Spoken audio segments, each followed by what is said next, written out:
Well, hi, Terry. Thanks for joining me. Sure. Glad Uh, to be here. I appreciate you being part of this. And I wanted to start with, the basically the beginning. You see a flyer for this thing. How did it strike you, and what was your reaction to the potential program of day one as you saw it when we began? I thought it sounded like fun, and I wanted to tell my Parkinson's story. So I thought this would give me a way to think about it and actually get it written down on paper. Why is it important to you to tell your Parkinson's story? Um, because I want others to have hope that they can have a good life even with Parkinson's, and just to share hope. Yeah, yeah, definitely. Noble idea. So you go and you see in our first session, and I mean, is the feeling of what you meet, let's start with the mentors. You see the mentors up on screen. What do you think about this being a participant in a program that's gone through once and what they're expressing about it? There was a lot of positive expression and gratitude, and clearly they had fun. Yeah, yeah, excellent. So you see, was it the first time you had done improvisation when we started that day? Yes. How was your feeling about improvisation? Um, it was good because you explained it well. So you made it easy. You broke it down, into the smallest steps possible. And the way that it worked, it really wasn't intimidating. Well, I'm glad to hear that. Is it something that, if improvisation was to be described to you outside of this experience, that you would say it's outside of your kind of norm, your daily life doing something Way like outside. Yeah. Way outside. So something you could reasonably say is not something you were like looking to learn more about necessarily. It wasn't in your target. Okay. Not at all. Okay. No. In fact, I would shy away from that type of thing. Right. Okay. What do you think? I appreciate you mentioned, breaking it down so it iteratively made sense. Was there a point where you started enjoying it, or was it always like, this is a tolerable experience for because it sounds like the writing was what you really enjoyed. No, I actually enjoyed the improv a lot more than I expected to. I learned a lot from it. I was intrigued by the way it made me think about things and the way in which I had to approach things from a different perspective. And it was really eye-opening. I really enjoyed it, and I used a lot of the prompts for my coaching of Rocksteady Boxing as our get to know you discussion. Tell me about that, about being a Rocksteady boxing coach, why you do it, and how big of a part of your life is that? I do that 3 days a week, 2 classes, so 6 classes a week. Wow. And I love it. It's important for my Parkinson's journey that I give back, and that's my way of giving back. It's wonderful to be in a great community of people. And in fact, I just got back from having lunch and playing cards with some of the ladies from our Rocksteady Boxing. So it sounds like the community aspect is a big part of the enjoyment of your group. Absolutely. Yes. Yeah, you're, like you say, you're part of something special. Yes. That's great. So when we get past the improvisation, the next thing we're looking at is this thing called the hero's journey. Had you heard of the hero's journey before, or Joseph Campbell? No, Okay. not at all. What was your reaction to it, seeing it as because writing? Tell me about that. I should ask first. Were you comfortable with the idea of writing before this program started? I was before this program started, and then I wasn't. That's totally fair. Which is interesting. But that's okay. Yeah. So I had not heard of the hero's journey at all. No. Right. And I was intrigued by it. I'm not generally drawn to stuff like that. Like, I'm not one of those people that sees the big picture in Star Wars. Right. Now, give me the big picture in a systems environment, and in a business case, I got it. But not in like movies and stuff like that. I'm like clueless. I don't see the plot. Generally, I'm not one of those that sees all of that stuff. That's just not what that's not what I see. So it's a little harder for me to think that way and conceptually think that way. But I still enjoyed it. I see it when somebody else explains it, but it's hard for me to see it myself. Tell me about seeing the big picture from a system standpoint, your work, I'm assuming you're talking about. Tell me what you do, if you don't mind, and how you see the big picture and how things interact in your work environment. I was a business systems analyst manager for a large university medical center over And there. what does that mean to people who don't? So that means that I worked on the system to make sure that it interacted with the other systems and with the people so that they could get their job done. Okay. So to make it really simple, we made sure all of the medical procedures that were done on people, all the services they received, got in the system, priced appropriately, and then were billed out to the right insurance company and got reimbursed correctly and that type of thing.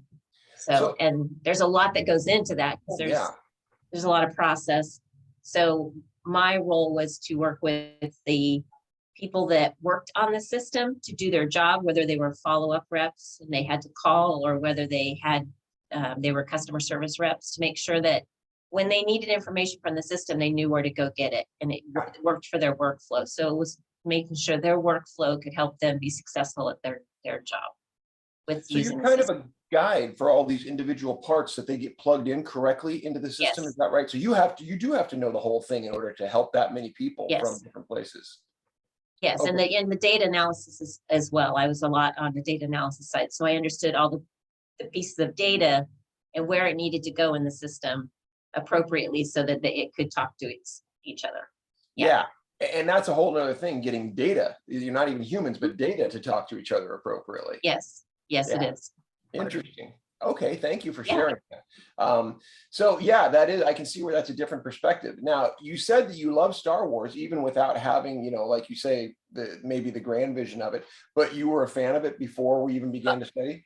Oh yeah, I remember when it came out, my grandma took me to the first one. I remember in Southern California, that was, yeah, it was great. And I always liked them, just because,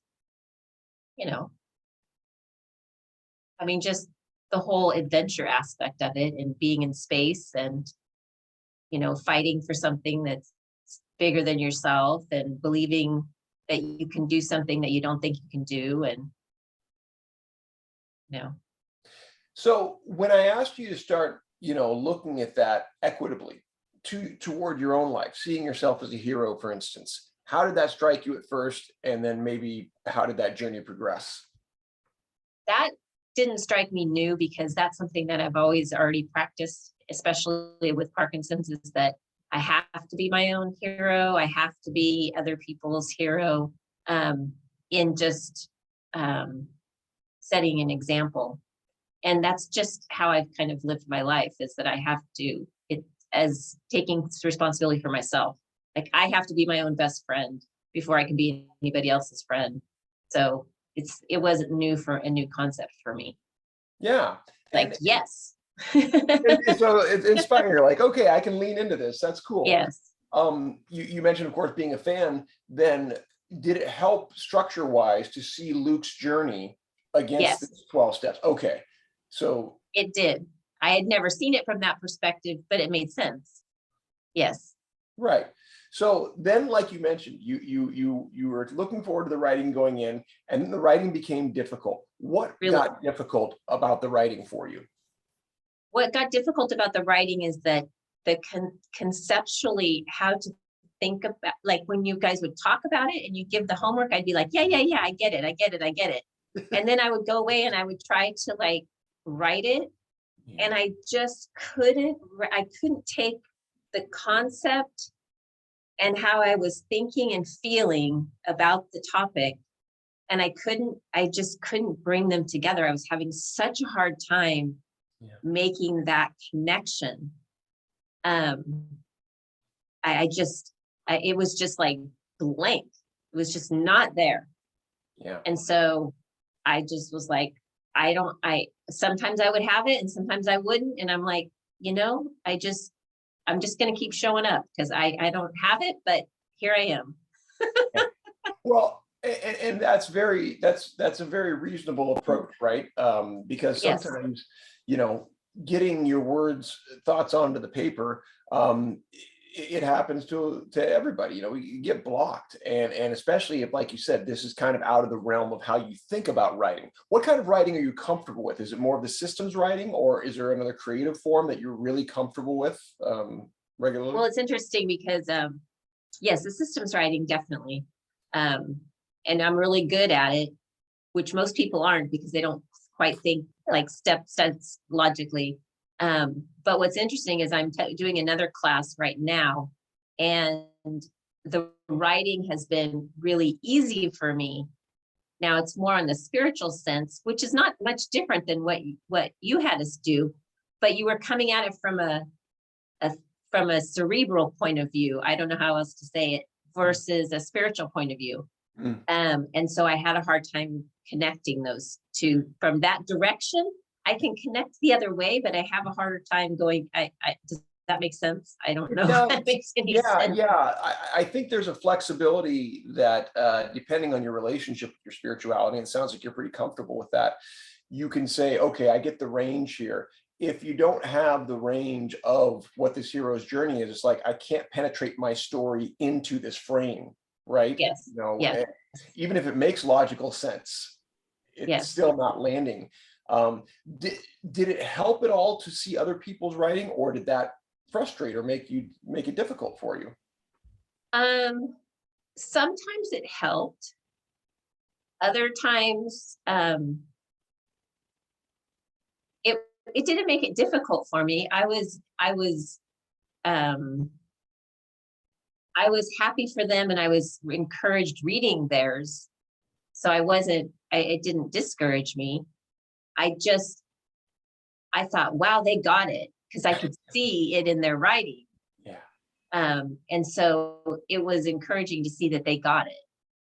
So that was, and it's just like in the class I'm doing now. The writing, I got the writing. Now other people are struggling with the writing. And so it's the same kind of thing. Like, okay, well, this just works. It flows for me. It just, some things flow and some things don't. And I'm okay with that. Yeah. Well, and how interesting for you to be, kind of shoes on the other foot type of thing, in this recent class where you can see the people struggling and go, I know where they're at right now. Yeah. And it's all good. It doesn't, Excellent. we're all different, but I wished I could have done it. I still I don't know. Potentially the key will open someday for me to it'll go that direction, I agree. When I could give you an equitable story that when I went to screenwriting school, UCLA, at first it really didn't make sense to me. I was writing long form and short form creative works. I also was trained in journalism. Those were my wheelhouses of writing. Very comfortable writing in those spaces. Screenwriting is an incredibly rigid form for how this thing's supposed to look and feel to become the template for what becomes a movie. And there were several books that were considered the books that I just didn't get. And I thought, wow, I'm not going to make it here, because other people are going, sure, I got Sid Field, and I've got Aristotle, and I've got Laos Green. None of those make sense to me. I had a teacher who dropped this particular model in my lap in the second semester or quarter, and it was the one that changed everything for me. For whatever reason, it clicked. And I don't mean to say it is for everybody. It just clicks for me, and that's why I introduce it. So yeah, we've all got our different pathways, and so if you want to continue to pursue this, there are lot of different approaches to Joseph Campbell. The one I presented is only one. It happens to be through a screenwriting way. Okay, You know, the hero's journey is not just that 12-step version. There's a right. lot of, Campbell's work is crazy. And you being a very cerebral person, you might even choose to do something that has befuddled me, which is read Campbell's works straight on. He is an extremely thick academic guy, and I have a hard time reading it, but maybe you'd like that. I don't know. At any rate, like you say, many pathways, and should you have the interest, it's a powerful set of tools once it's there for you. You wrote this about when you completed the hero's journey. You said, "There's so much more to my life than Parkinson's. I know this intellectually, but to see it on black and white was validating, encouraging, and uplifting." Tell me about that, and then I have a follow-up question.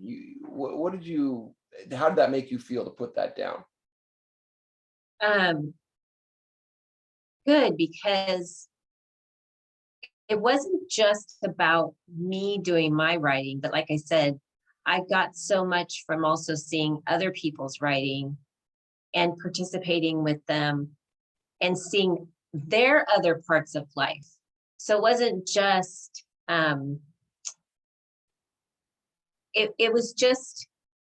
it was amazing how full everybody's lives were, besides Parkinson's and mine. And so the hero's journey and writing from that perspective, what I was able to write, because it came at it from such a different angle than what I was used to, it opened up new avenues of ways to think about my life than I had before. And I don't even know that I can articulate them because I don't even really get it, but I know that it changed how I felt about everything. I don't know how it worked, but it did. It just changed it. And they tell you in the Parkinson's community, like, don't make your life all about Parkinson's, and don't, but you have to do so much. I've had to do so much learning about Parkinson's that I had to become a student of Parkinson's so that I can understand how to take care of myself and how to plan appropriately and so forth. But then at some point, it's like it's got to break open and something else has to happen. And so it just felt like it kind of broke that open, like, okay, I'm defined by it. It's a defining moment in my life, but it's not defining. It doesn't define my life. Yes, that makes perfect sense. And I was going to ask you, I mean, coming from a medical background, are you familiar with the movement toward patient-centered language? Yes. Yeah, person with Parkinson's as opposed to, Parkinsonian or PD patient or, those types of things. It sounds like you're drawing the line of distinguish right there to say how important that is, that Parkinson's doesn't define you. Was there a singular moment where you could point to and go, okay, yeah, I had to learn a lot, but here was my break, as it were, to say that it's not all. I am not Terri Parkinson's, as it were, or Parkinson's Terri. I felt like there was, but I can't recall exactly what it was, but it was, it was within those first 3 or 4 writings. Okay. It was. So you felt that moment that was like, yeah, this is, I'm bigger than this. This is just a piece of who I am. Yeah, and then everything else just validated it. It just kept adding onto it and making it a stronger thought or a stronger feeling instead of just a, well, maybe, it wasn't just a maybe, it's a, no, there's so much more. There's so much, it's so much bigger. And I think with the hero's journey, now it's starting to kind of come to my mind. I felt like there's now a background message, like there's more going on here than what meets that's just right in front of me. Does that make sense? Like, because Very much that's so. kind of what the hero's journey was about. Like, there's more going on than what's right here. And so I feel like now there's always more going on, and I'm more aware of, hey, what else is going on besides that, besides Parkinson's? That's wonderfully said. You described it very well, and that's the point of one of the points of the program. Really, is there is an understanding, like you mentioned, and many different groups validate the need for it. People to tell their story. They want to Yep. know that. However, if you're only telling that surface level story and Yep. you're not getting to this part, how much help are you really offering, right? Right. Right. I understand, and I think it's fine to present the Facebook version of ourselves, right? Right. Right. Um, but for the person, and I should say not but, and for the person who's struggling, who can't see him or herself in that position, they maybe need to see some vulnerability. They need to see some, hey, this day wasn't great, and here's what it felt like to go, okay, this is all right that I'm here. This doesn't mean the end of my journey or that I'm bad or Right. wrong or anything else, right?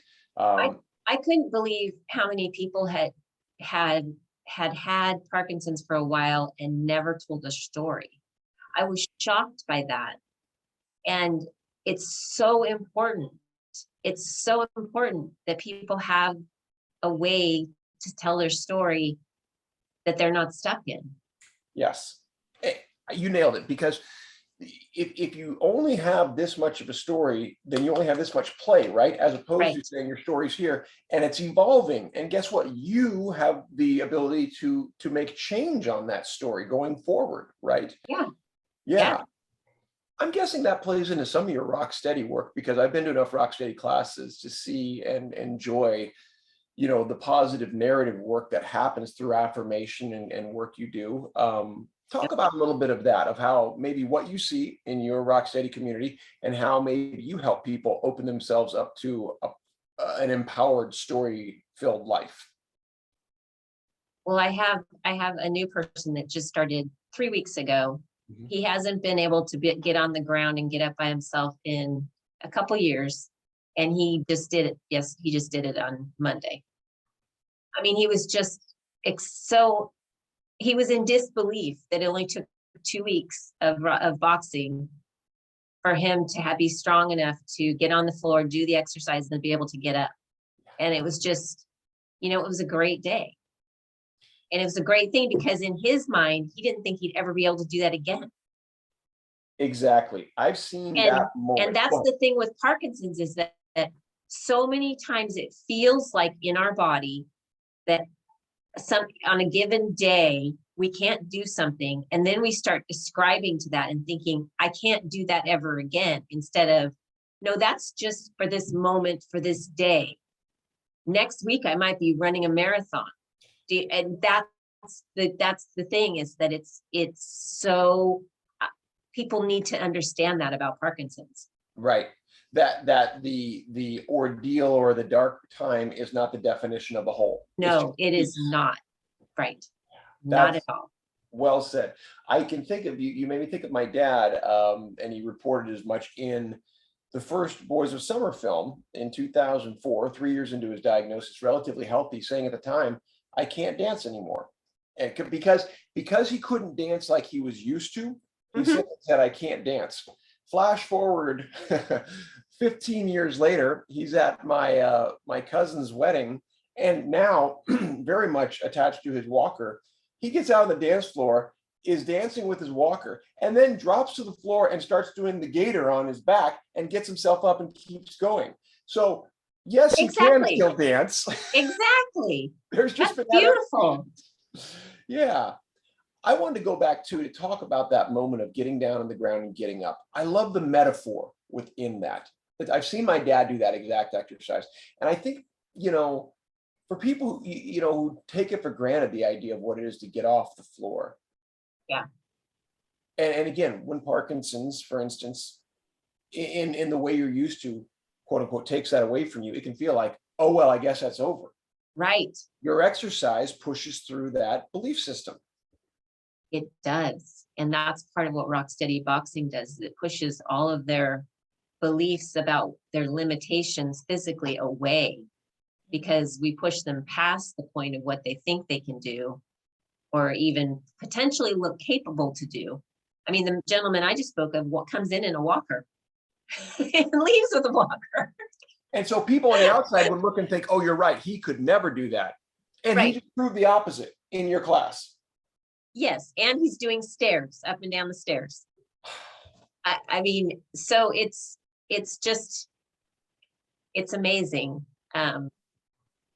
You know, and a lot of it's how we think about it. So that's why stuff like this is so important for people that have never thought this way or thought past the disease, because it can be so ominous and so overbearing.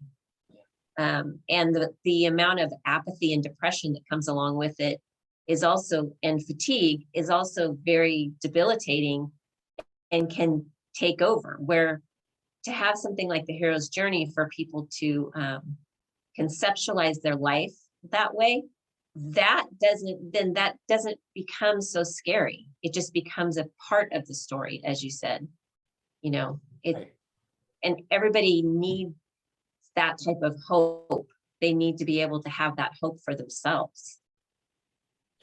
Yeah, it really, it's foundational. And I'm so glad you brought up the non-motor psychological types of parts of Parkinson's. In my experience, those things are widely underreported and undertreated.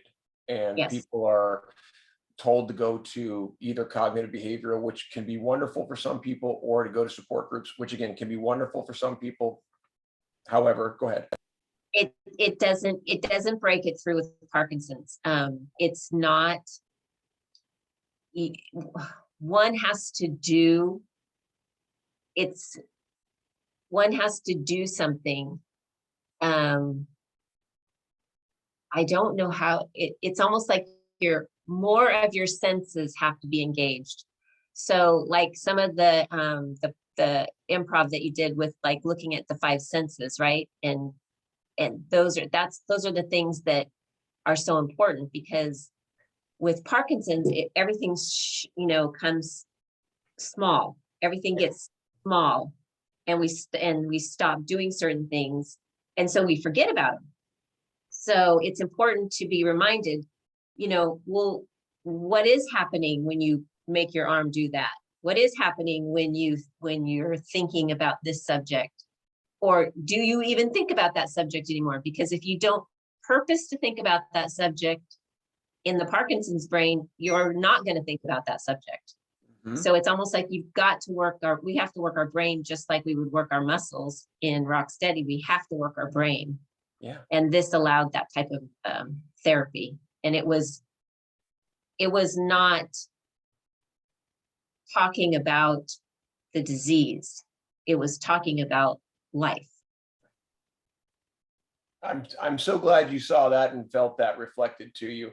The improvements that are there for you, like you say, they're in stark contrast to the fears of something being gone and gone forever. And some of that is aging, and yeah. I think that's where things get mixed sometimes. What's aging and what's Parkinson's. Right. And just because something may have been gone doesn't mean something else won't opportunistically open up, or like you mentioned, an adaptation, a different way of that thing may come about, whether it's dancing or boxing or golfing or whatever else, communicating for that matter. I love that you brought forth the sensorial aspect too, because that is a part of reminding the self of the whole self, the tools that are at your disposal all the time. Yes. And it's interesting because I was talking with the ladies and the women, and